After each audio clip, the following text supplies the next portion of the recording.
네, 지금부터는 사회 분야 이슈들 임주혜 변호사와 함께 들여다보겠습니다. 변호사님 어서 오십시오. 네, 반갑습니다. 안녕하세요. 예. 20년 전에 밀양에서 발생한 여중생 집단 성폭행 사건이 다시금 공분을 일으키고 있어요. 뭐 때문이죠?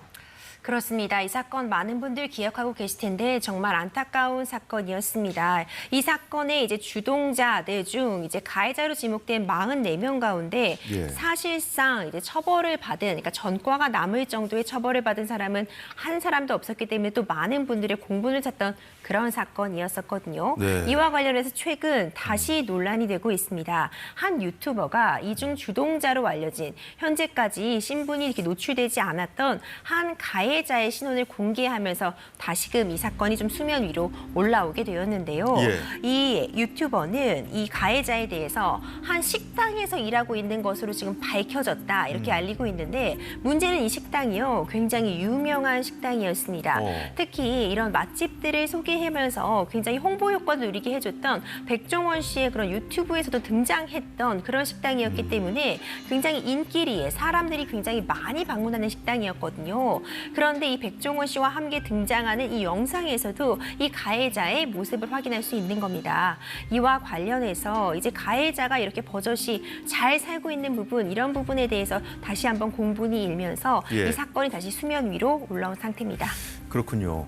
근데 주동자뿐만 아니라 다른 가해자들도 좀 논란이 일고 있던데요. 그렇습니다. 이 해당 유튜버가요. 이번 이 식당에서 일하고 있는 주동자뿐만 아니라 다른 가해자의 신원도 지금 공개를 하면서 이거 계속해서 이렇게 하다가는 좀 문제가 되는 건 아니냐 이런 우려도 섞인 시선이 나오고 있는 것도 사실입니다. 이번에는요. 이 가해당 남성이 사건 후 개명을 하고 한 외제차 전시장에서 근무하고 있다 이렇게 밝히고 있거든요.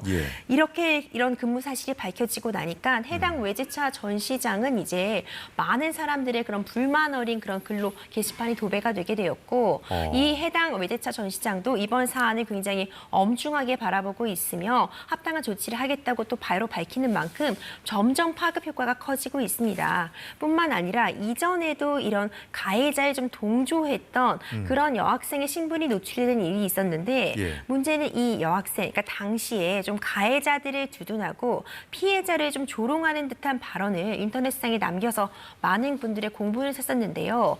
이 해당 여성이 지금 나중에는 경찰이 되어서 경찰로 근무하고 있는 것으로 알려지면서 과연 이것이 맞는 것이냐 이렇게 논란이 일었었고요. 이 해당 여성은 이 부분에 대해서 사과문도 게재하였지만 여전히 논란이 뜨거운 상태이고 이번에 다시 가해자들의 신원이 공개되면서 다시금 이 경찰의 문제까지 다시 드러나고 있는 상황입니다. 그런데 이 20년이나 지난 이 사건에 사람들이 공분하는 것은 피해자가 여전히 고통 속에 살고 있기 때문인데요. 이 사건 당시에 가해자들이 제대로 처벌받지 않았다는 비판도 일었었죠.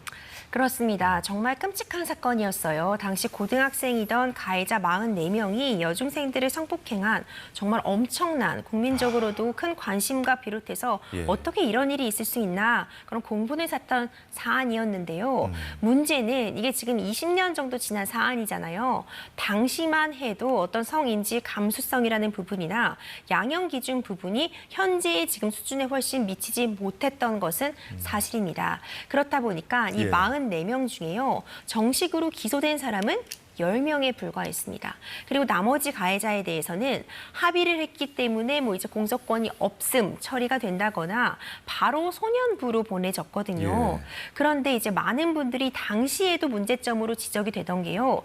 기소까지 이어졌던 10명조차도 결국은 재판부에서 고등학생이라는 아직 미성년자이기 때문에 이 부분이 교화의 가능성이 있고 이런 부분을 다시 한번 재범하는 일이 없이 교화해서 다시 사회의 구성원으로 살아갈 수 있게끔 하는 것이 바람직하다는 판단하에 이 기소된 10명도 소년원으로 보내는 보호 처분을 내리게 된 겁니다.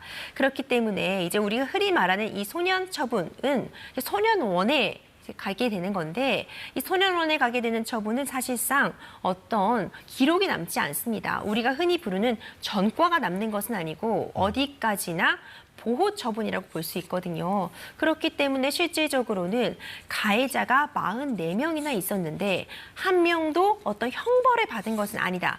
이런 점들이 많은 분들의 참 공분을 샀었고요. 예. 이 과정에서 참 안타까운 사정들도 많이 드러났습니다. 이제 그 당시에는 합의를 통해서 합의가 있으면은 이제 소를 제기하지 못하는 그런 처벌받지 않는 그런 부분이 있었는데 예. 피해자의 아버지라는 사람이 5천만 원을 받고 일부와 합의를 했는데 이제 그 돈을 탕진해 버리고 그런 과정에 실제로 피해자에게는 이 피해 보해상금조차도 제대로 돌아가지 못했다는 사정이 알려지면서 이 피해자의 안타까운 사연 때문에 더욱더 많은 국민들이 안타까워했던 그런 사건이었습니다. 처벌도 경미했었고 또 지금 와서 보니까 또 가해자들은 잘 살고 있더라. 이 부분이 바로 이제 공분을 일으키고 있는 지점인데, 근데 이제 이 법의 망에서는 이제 처벌이 이제 제대로 안 됐으니까 어쨌든 유튜버도 이제 폭로를 하고 하는 것인데, 이 사적 제재에 대한 논란도 계속 따라 붙는 것 같아요. 이런 상황에 대해서. 그렇죠. 이게 예. 지금 사적 제재와 연관이 될 수밖에 없습니다. 그런데 이제 우리도 이제 법치 국가에서 한번 생각해 볼 부분은 왜 국민들이 이 사적 제재에도 반응을 하고 이 부분을 응원하는가부터 좀 찾아봐야 될 것 같아요. 예. 왜냐하면 우리가 어떤 가해자에 대해서 그의 응당한 처벌이 이루어졌다고 느끼지 못하기 때문에 우리가 흔히 얘기하는 어떤 법의 판단이 국민들의 법 감정에 미치지 못하는 그런 일들이 반복되게 되면서요. 예. 나라도 나서서 이런 가해자의 신원을 알리고 어떻게 피해자만이 이렇게 고통을 받을 수 있는가. 가해자는 그냥 이대로 처벌도 받지 않고 잘 사는 것이 맞는 것인가 이런 의문 때문에 사적 제재도 시작이 된 부분이 분명히 있을 것 같기 때문에 이 부분에 대해서 국민들의 법 감정에 맞는 처벌을 위한 그런 노력도 필요할 것 같고요. 하지만 분명히 말씀드리고 싶은 점은 사적 제재는 그 자체로는 불법성을 다분히 내포하고 있습니다. 그렇죠.